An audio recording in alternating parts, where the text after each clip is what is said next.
Everyone, मैं अभी आपको क्लास 12 इकोनॉमिक्स का चैप्टर 11 पूर्ति की लोच का MCQ क्वेश्चन बताने जा रहे हैं जो बोर्ड एग्ज़ाम के लिए काफ़ी इम्पोर्टेंट है। तो बिना देरी किए हुए चलते हैं क्वेश्चन की तरफ। पहला नंबर क्वेश्चन है, जब कीमत में थोड़ा सा परिवर्तन होने पर पूर्ति में ज़्यादा वृद्धि हो जाए का स्वरूप निम्नलिखित में कौन सा होगा। इसमें बोल रहा है कि कीमत कम होगा और पूर्ति ज़्यादा होगा तो क्या हो जाएगा, वो हो जाएगा क्वेश्चन नंबर 1 का लोचदार हो जाएगा। ठीक, मतलब इसका ये होगा कीमत जो होगा स्थिर रहेगी, इसका जो पूर्ति होगा वो इस तरीके से ग्राफ बन जाएगा उसका। ठीक, इसके बाद आते हैं क्वेश्चन नंबर 2 में, जब किसी वस्तु की पूर्ति में अनुपातिक परिवर्तन उसकी कीमत में होने वाले अनुपातिक परिवर्तन से अधिक हो तो पूर्ति की लोच होगी। इसमें बोल रहा है कि पूर्ति का अनुपातिक परिवर्तन जो है, मतलब सप्लाई जो होगा पूर्ति उसकी कीमत में जो होगा कीमत से अधिक होगा तो उसको बोला जाता है, क्वेश्चन नंबर 2 का आंसर हो जाएगा इकाई से अधिक। मतलब क्या होगा, ES जो होगा वो बड़ा होगा 1 से। ठीक, इसके बाद होता है क्वेश्चन नंबर 3 में, यदि किसी वस्तु की कीमत में 40% की वृद्धि हो परंतु पूर्ति में केवल 15% की वृद्धि हो तो ऐसी वस्तु की पूर्ति होगी। तो पूर्ति की ES इज इक्वल टू क्या होता है, डेल्टा Q परसेंटेज में निकाल रहे हैं बाय डेल्टा परसेंटेज में ये भी रहेगा P। तो इस फॉर्मूला से हम लोग की पूर्ति की लोच निकाल सकते हैं।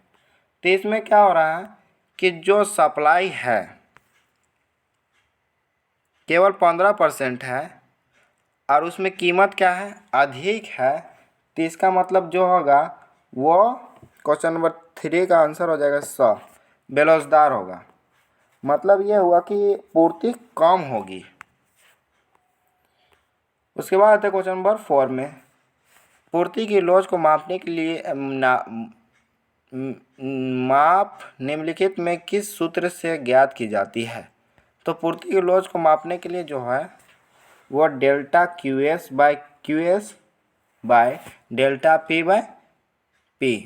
अगर इसके परसेंटेज वाला जो फॉर्मूला होता है वो इस तरीके से होता है, परसेंटेज में रहेगा डेल्टा Q बाय परसेंटेज में रहेगा डेल्टा P।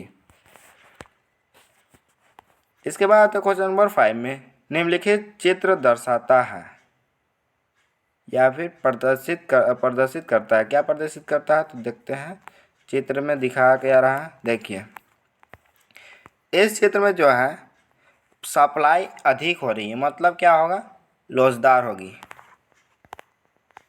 इसमें आ जाते हैं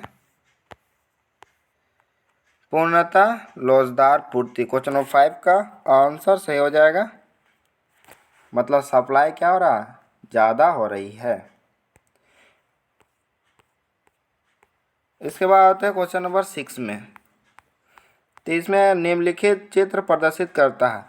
तो इसमें क्या होगा, कीमत जो होगा वो बढ़ रहा है और सप्लाई क्या होगा, कम हो रहा है। इसका मतलब ये जो होगा पूर्णतः बेलोजदार पूर्ति होगा।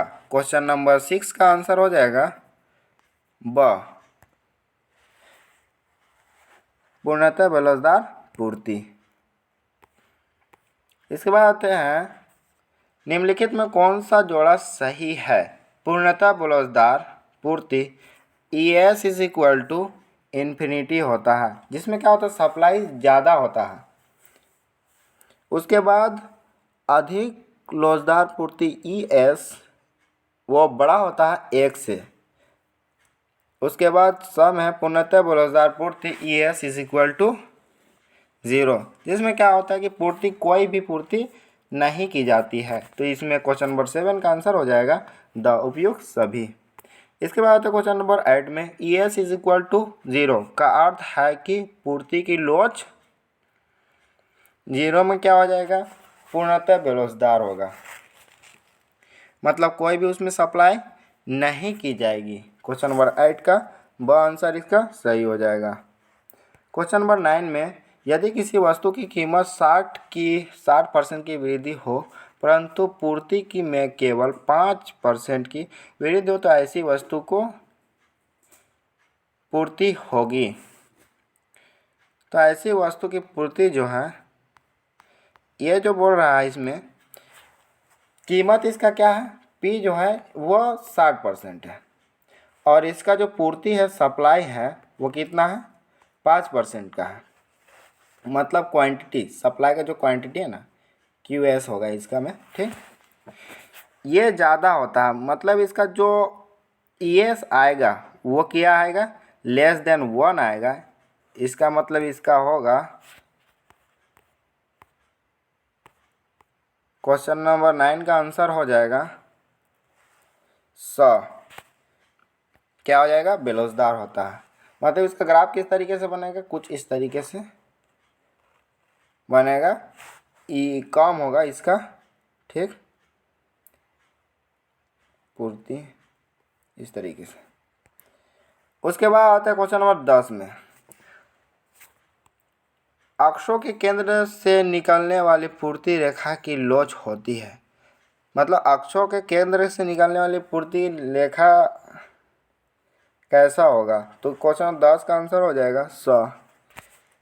इकाई के बराबर होता है, मतलब 1 के। कहाँ से निकल रहा, अक्ष से। कहाँ से निकले, यहाँ से। यहाँ से क्या होगा, दोनों तरफ क्या होगा, बराबर होगा। ये y रहेगा, ये तुम्हारा o रहेगा, ये तुम्हारा x रहेगा। इस तरीके से पूर्ति क्या होगा, अक्ष से निकल रहा है।